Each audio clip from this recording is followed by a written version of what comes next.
Good morning and welcome to Liberty Island. How the statue was built in Paris, then disassembled box.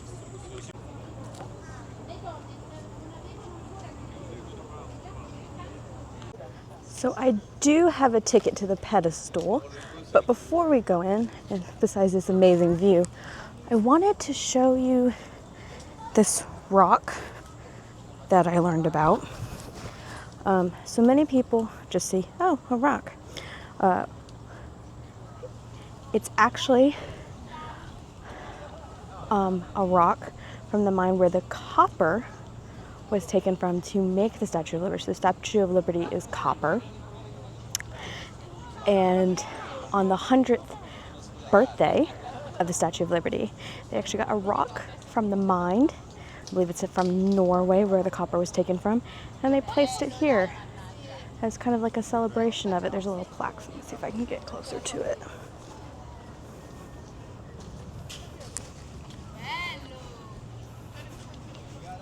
Yeah. See, there's a rock and it talks from Norway. Very cool. There you go. Back against the wall. There's a lot of people coming.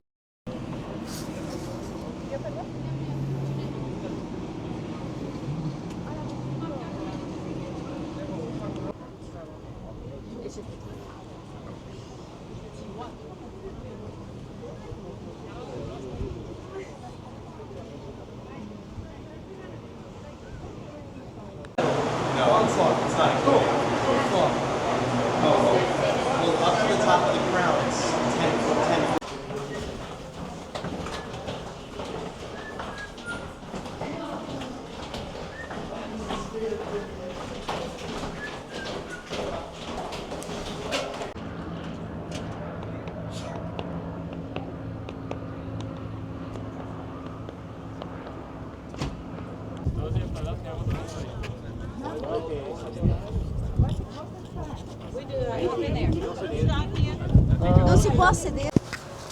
So now we are in the museum that is part of the Statue of Liberty. This is only if you have a crown or pedestal ticket. But it talks a little about the history of it. It was originally conceived by Mr. Laboulaye right there. He wanted to give America a gift for their 100th anniversary. Mind you, this man had already wrote 3 volumes of history, of American history. Again, we only have 100 years, so that should tell you something. He was very dedicated. And so over a dinner party, him and his friends talked, and they decided to give them a statue, a gift. And then you have Auguste Berthollet. I probably butchered his name, I'm so sorry. That was able to design it. And he had actually tried to design one for the Suez Canal. I think that's the picture of the Suez one that he wanted to design. They were making a statue for a lighthouse, and he had designed a statue of a woman holding a torch over it, but it was rejected. Here are some other models of that.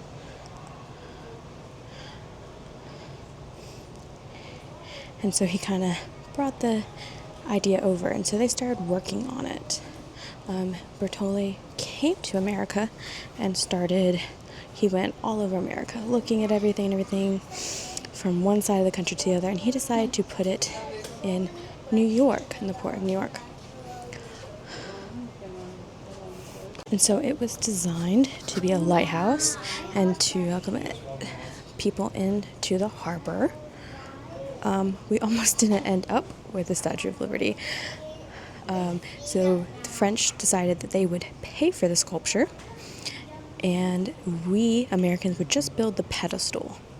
And so Laboulaye and all his friends started fundraising. It took several years to actually fundraise it. Actually, for our centennial, we actually didn't have the Statue of Liberty. We only had the arm and the torch that was in Philadelphia at the time. So we didn't actually have the statue for our 100th birthday, but we did have the arm and the torch, and they came and celebrated in Philadelphia, where people could go up in the torch and everything like that. When they finally raised enough money, they started building it. That's Bertoldi's mother. And they actually say the Statue of Liberty is based on her, that he mapped after her. There's many different stories too. I've always heard it was his mistress's, his wife's face and his mistress's body or something like that. But official story is it was after his mother. But they started working, and then once it was finally finished, we still don't have the money for the pedestal. Actually, Joseph Pulitzer actually called out all the millionaires in New York at the time, saying if they just all donated a little bit of money, we could have the pedestal. But of course, no one did. It was still very hard to get money. And so what Joseph Pulitzer actually did is if you donate any money to the newspaper, he would put your name in the newspaper. And so people were sending pennies, pocket change, anything they could get. And eventually we did have it. And we finally got the pedestal built, and they shipped the statue over, I believe, in 214 boxes over here to America so that we could start rebuilding it and get it all set up. Here is talking about the structure of it. So the Statue of Liberty is actually structured by Gustav Eiffel, who designed, of course, the Eiffel Tower, but he helped build this too so that it was like an internal skeleton inside of the statue.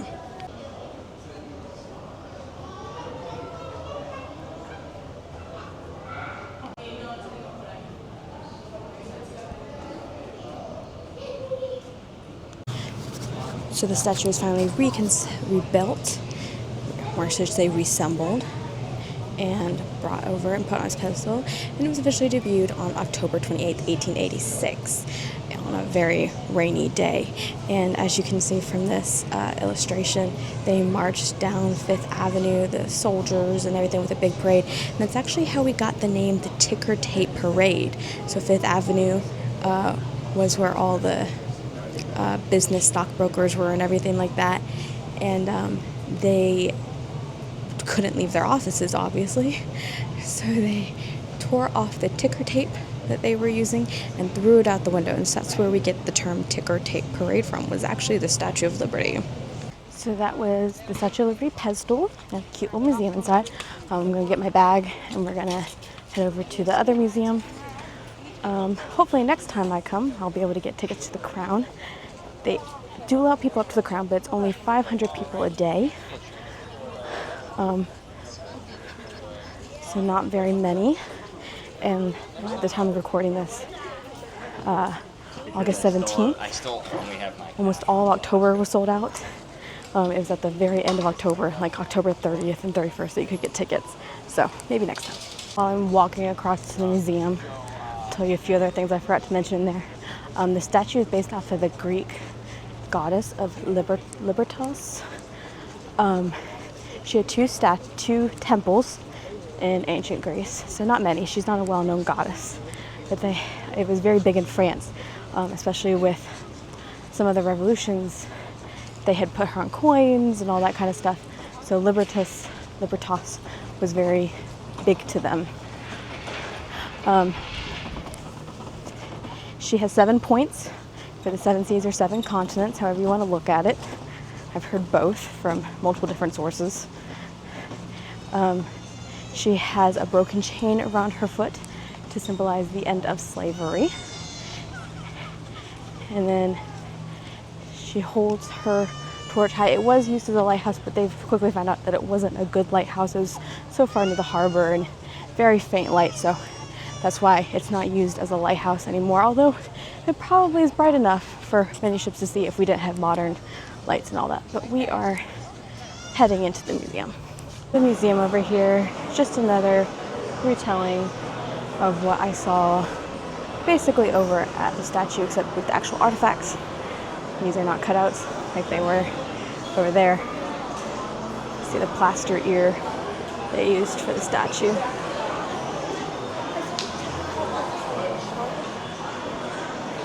And here are all the little statuettes and sculptures of how the Statue of Liberty came to be. So this is a replica of the Statue of Liberty foot. They made it for the old Statue of Liberty exhibit so you could see how it was made and everything. Basically what they did is they made a cast model and then used wood to form it, and then beat the metal over the wood to get it, and it's about the thickness of 2 pennies.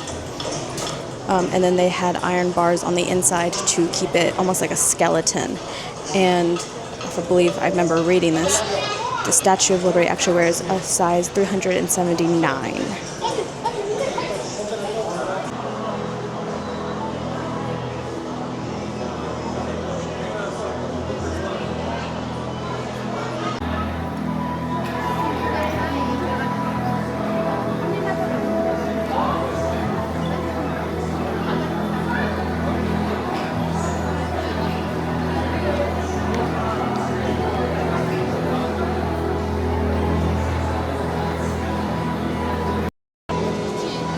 So this is a cute little wall. You can take pictures of yourself and they will put it as part of the Statue of Liberty, and then you get to choose 7 images of what liberty means to you, and they put it in the Statue of Liberty, and they do little things every so often about like how many people chose this image and how many people chose this image and how many people from this country has visited since opening or in the past 24 hours or whatnot.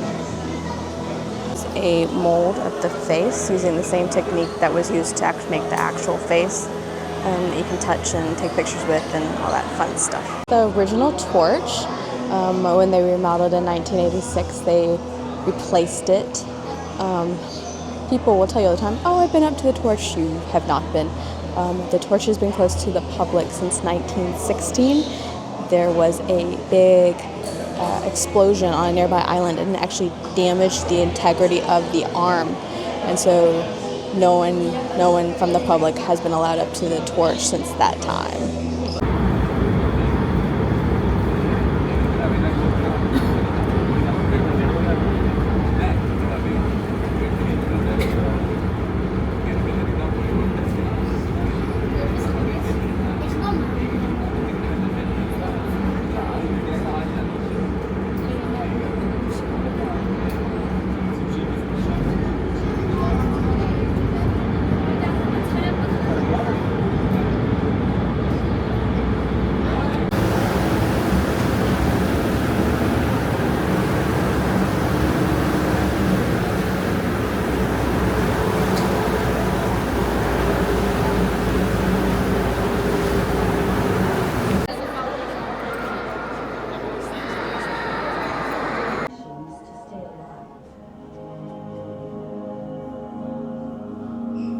Some take life's tasks to the limit. Running faster, diving deeper, becoming more enticing. I love these little birds. They're the ones that pick certain colors, usually blue, and they like decorate the nest with them and everything.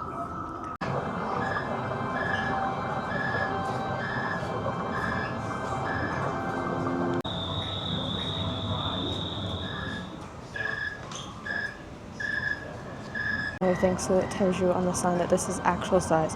So these things, these southern elephant seals, are literally this big. It's like 2 or 3 times of me, just lengthwise. Boer birds, respectable men. They realize when a mammal's not interested and back off. So this is showing a kiwi with the egg, how it like basically fills up her whole body, and she can't, like before she gives birth, she can't eat anything because the egg is so full of that white.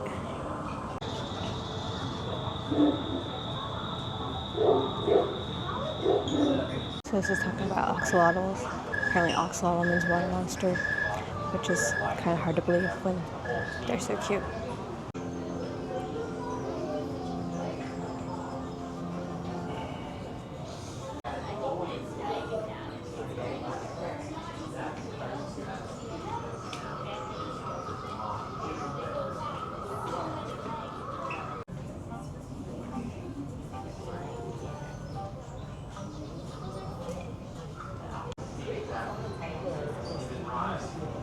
Anteater skull. It's pretty cool.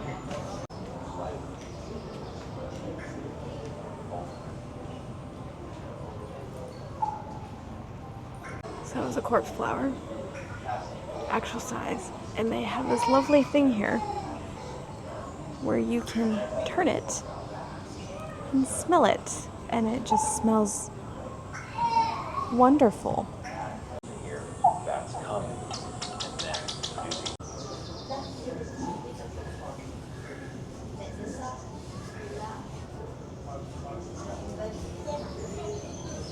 Pangolin. I love pangolins. I want to see one so bad. They're so cute.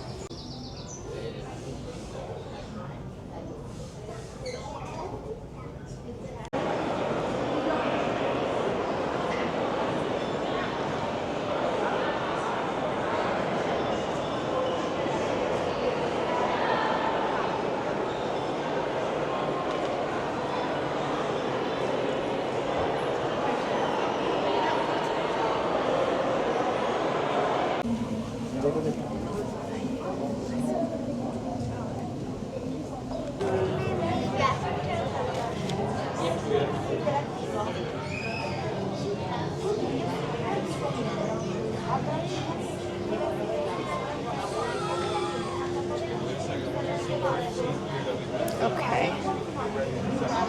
Milk and cream. Yeah.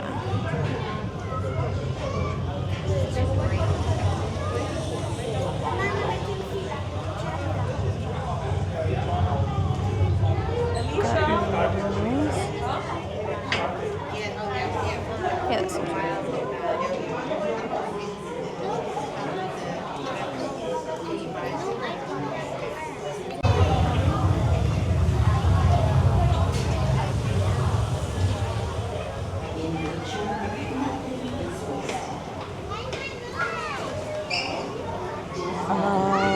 Fish.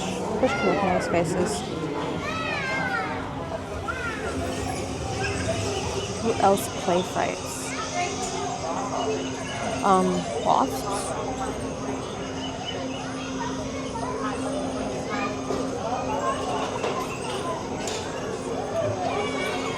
Who else points at things?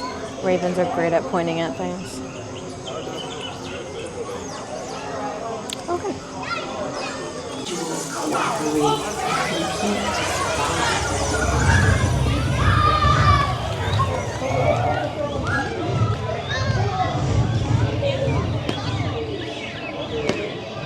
Even the floor, when you walk. Outside from the air into solid wood, stems, and leaves.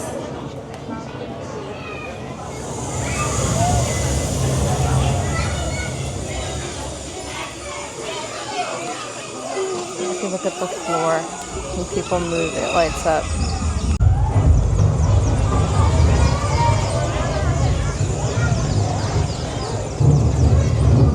Flowing energy, air, and water create Earth's climate system.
move across this human brain to start signaling.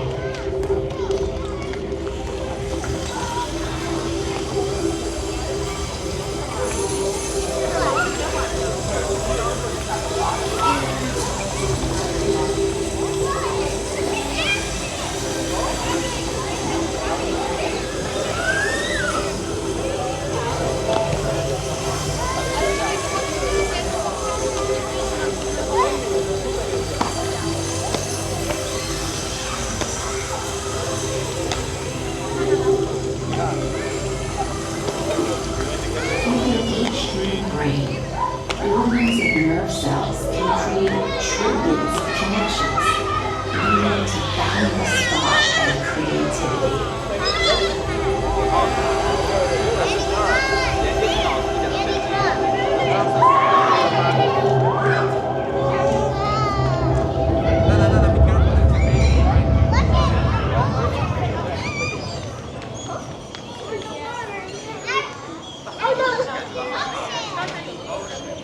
'Sorry, guys. Life is bound together in complex webs. At dusk, dolphins coordinate a hunt for sardines.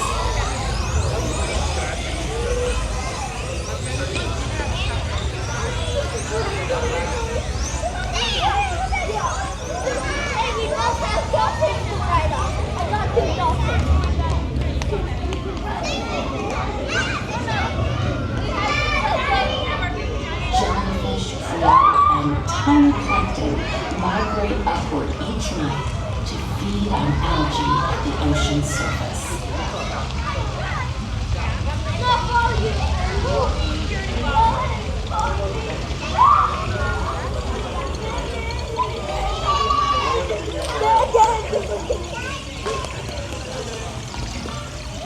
Percent of the biomass of the ocean is microscopic.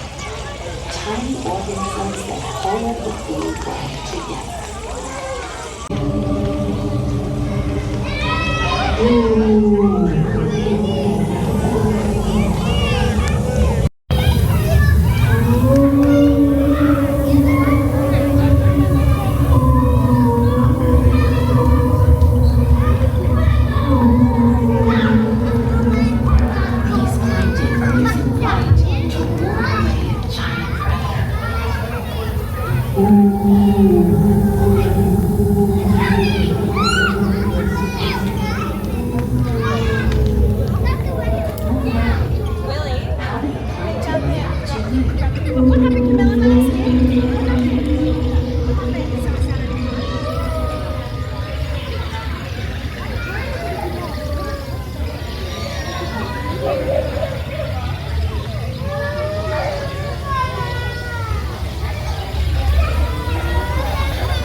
third time to the Museum of Natural History, and I have never been under the whale. So every time I come, there's an event. So this is my first time being able to stand down here and look at all these exhibits.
It broken.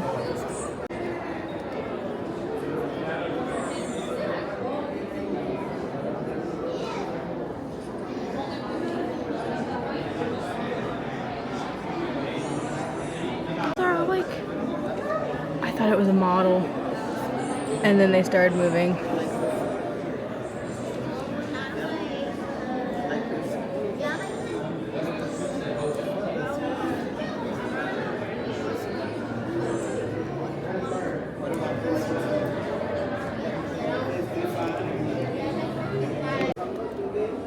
Cricket castle. Cricket castle. You can look at modern roaches and fossilized roaches. They don't look any different. Domino roaches. I've never seen these. I kind of like how these look better though than cockroaches. Who would I like to meet? I think I would like to meet the butterfly over the mosquito. Thank you. Oh, so you can zoom in and look at it. Oh, look at that!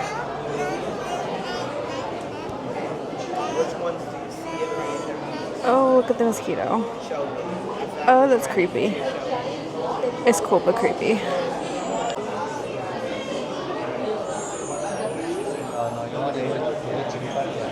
Look at him. This is really cool. Look, that one decided to be independent. All the different types of flies. There's some mosquitoes. Let's find some things that you can make. Or else Es un bicho de todo, como una mantis. yeah, they're just so stick-like. Mad impressive. Chelsea. A ver, encuentra este, míralo. ¿Cuál es? El Palo.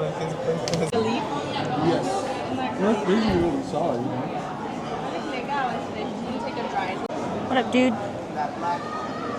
You're a little creepy looking. Look at him. Creepy looking.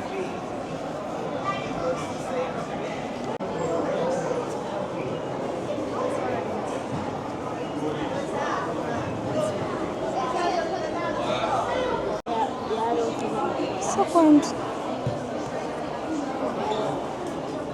Mommy, look.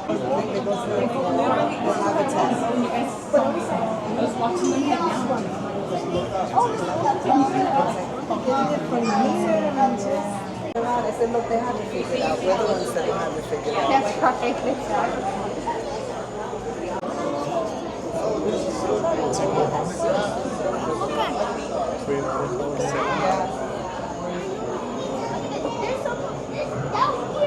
Well, look how they go.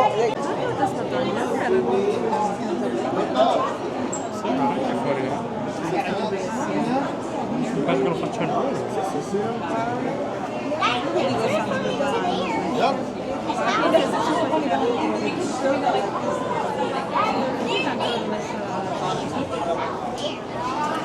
Oh, we got one lost guy.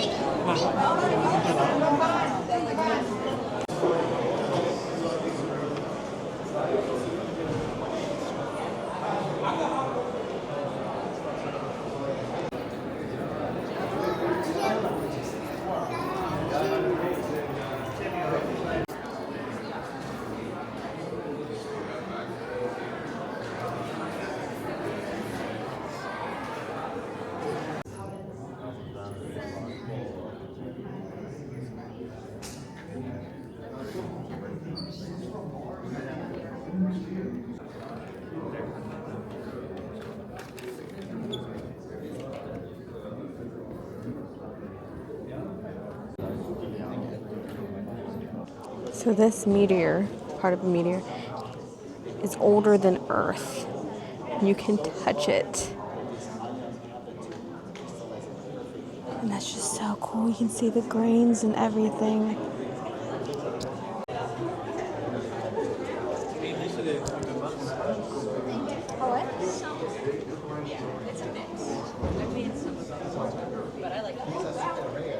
Inside a meteor. Look how pretty that is. It looks almost like silver.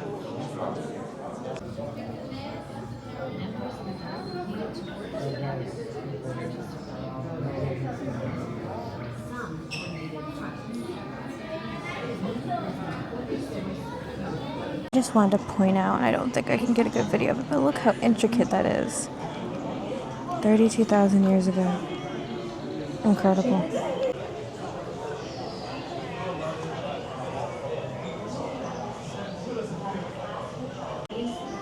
Here are some more carvings. Oops.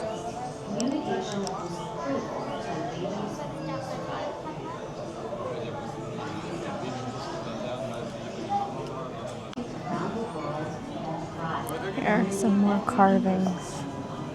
They're just beautiful, especially knowing how old they are. And look at that. I can't even do that with modern tools.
So while editing these videos, I realized I never did a recap of the last day. I'm gonna be honest with you guys, I could have done more that last day, but I didn't. I was hot, I was sweaty. For people that don't know, I think if you watch any of my previous videos, I think I've mentioned it before, but I have MG, or myasthenia gravis, and it affects my muscles, and one of the things that affects it is the heat. And I was battling the heat, and I was tired. I was done with the heat. But I did have a great time. Statue of Liberty was cool to go up into and see everything. Would I go up and see the pedestal again? No. Would I get off the island again? No. I wouldn't go see the museum again or anything unless I knew they added stuff or something like that, because been there, done it. It's not a big place. I will say though, if you do get like a pedestal ticket or a crown ticket, don't go to the museum inside the crown. It's not really worth it unless you just don't really like big crowds, because basically everything they talked about there you could see at the museum across the way, but it was like quieter. There wasn't as much crowds. So if that's a plus for you, then yeah, but otherwise I wouldn't. And like I said, I wouldn't go see again. Hopefully I'll be able to go to the crown. That would be cool. But again, I don't think it's worth a second visit. Didn't get off at Ellis Island because I knew if I got off at Ellis Island, I would spend the rest of the day there. So it happened. Went to the Museum of Natural History. That was very cool. I did the life at the limit, life at its limits. That was really cool, and they had tons of. Could show you guys everything. We would be here for hours. But it was very cool. I didn't like the corpse flower thing because they were like, turn me, and I turned it, and I didn't even read it, and I was like, oh. And then I read it, and I was like, oh, well played. But it's just, it was a very cool exhibit to see and see some of the stuff. Like, they even had, like, you know, showing how, like, people in the Himalayas, in the Tibet, when they're living in those mountains, they have more red blood cells, because you have to have more oxygen. And so that's just a human adaptation that they have. That was very cool. And they had tons of other things there, too, just to see all the cool things of, like, how extreme nature could go. The other one I saw was, wasn't Invisible Worlds, that was the planetarium show. There was another one, you guys see it, the videos with the kids running around and everything. That was another one of those paid exhibits. But I will say, I know some people, when I went through it, it was basically just showing how, like, we're all connected and how similar we are in a lot of ways, like DNA and behaviors and ecosystems and all that kind of stuff. Very cool. I know some people, like, you saw plenty of the videos of the 360 room. I saw some people get, like, irritated with the kids running around. I honestly loved watching the kids run around because they made it fun, and they made, like, the floor light up and everything. The birds. So in case you didn't know, the birds were supposed to move around you if you stood still. That didn't happen because the kids were running around trying to chase the birds. But the other stuff, it was really cool watching the floor light up because the kids were interacting with it and everything. Very, very cool. I had no problem with the kids with that one. The insectarium was cool. Just to see all the bugs. I could have watched those leafcutter ants for days. That was very cool to see. That's the main reason I wanted to go to the Natural History Museum, was some of the paid shows, but also to see the insectarium. Oh, speaking of paid shows, the show I couldn't show you guys was because of the planetarium. I did go to the planetarium show. It was sites within our Milky Way or something like that, voiced by Pedro Pascal. If you ever want to feel small, go to a planetarium show. He was talking about, like, how our planet is circling the sun, and our sun is moving through space, and how there's all these other stars around us, and how our galaxy's going, but our galaxy's also colliding with other galaxies and nebulas and all that. Oh my gosh, y'all. I've never felt so small. It was not good. I got to touch meteorites. That was very, very cool. If you have kids, the Natural History Museum is very much kid-friendly. I didn't even show you guys half of what they have there because I've seen some of it myself, and I was like, I want to see stuff that I haven't seen. I got lost. That's how I ended up in the meteorite exhibit. Wasn't planning on ending up there. That's also how I ended up in the evolution exhibit. I actually went the wrong way through the evolution exhibit because I stumbled upon the evolution exhibit. Like, I got lost. But it's just it's very kid-friendly, very interactive. It's great for kids. And then I also went to the Harry Potter store. I love the Harry Potter store. I love Harry Potter.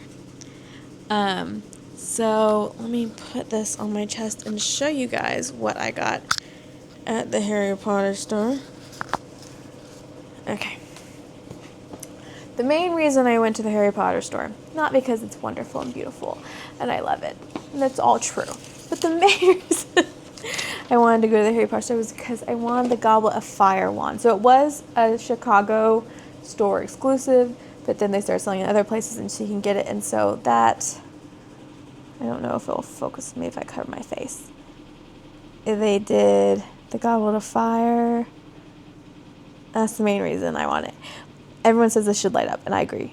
They should have made this light up, but, to each their own. And then I also got another wand, which if you don't, I have tons of wands already, but this one I don't have. So, and it was on sale, so I have to get it. And it's Jacob Kowalski's wand. It was on sale. And so I have his wand.